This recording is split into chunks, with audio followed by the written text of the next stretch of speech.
The human voice. It's the instrument we all play. It's the most powerful sound in the world, probably. It's the only one that can start a war or say, I love you. And yet many people have the experience that when they speak, people don't listen to them. Why is that?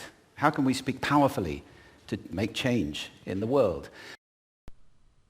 Hi everyone, Mrs. Miller here. So let's talk about your assignment that's coming up. You're going to choose an idea worth spreading and research and craft your speech. So let's talk about Julian Treasure's speech and use it as a model.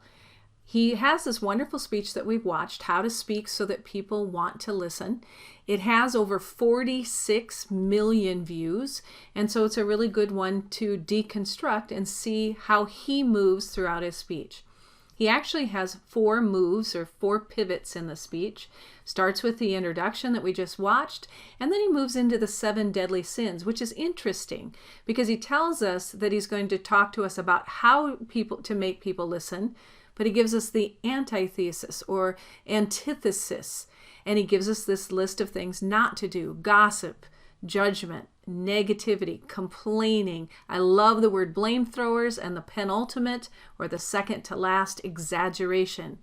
That brings us to the climax of his ideas, dogmatism. And then he defines it, the confusion of facts with opinions, and then gives you an overview of that idea and why it's bad. He does that same pattern all the way through. Now we're going to shift into his next pivot or his next move, where he gives us HAIL: honesty, authenticity, integrity, and love. The 4 things that we should put into our speech. Avoid the 7 deadly sins, but put these in. And he uses that micro language there. Now he transitions, and he's going to use this idea of a toolbox, and he will come back to this. Let's listen to what he has to say. And we have timbre. It's the way your voice feels. Again, the research shows that we prefer voices which are rich, smooth, warm, like hot chocolate. Well, if that's not you, that's not the end of the world, because you can train. Go get a voice coach. And there are amazing things you can do with breathing, with posture, and with exercises to improve the timbre of your voice. Then prosody. I love prosody. This is the sing-song, the meta-language that we use in order to impart meaning. It's route 1 for meaning in conversation. People who speak all on one note are really quite hard to listen to if they don't have any prosody at all. That's where the word monotonic comes from, or monotonous, monotone. Also, we have repetitive prosody now coming in, where every sentence ends as if it were a question, when it's actually not a question, it's a statement. His last pivot comes when he uses the audience as his visual aid. Actually, let me show you how to do that. Would you all like to stand up for a moment? I'm going to show you the 6 vocal warm-up exercises that I do before every talk I ever do. Anytime you're going to talk to anybody important, do these. First, arms up, deep breath in, and sigh out, like that. One more time. Very good.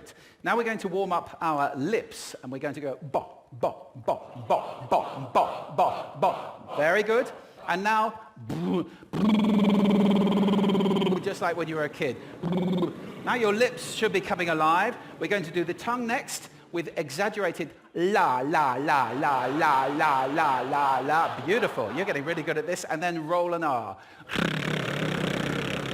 That's like champagne for the tongue.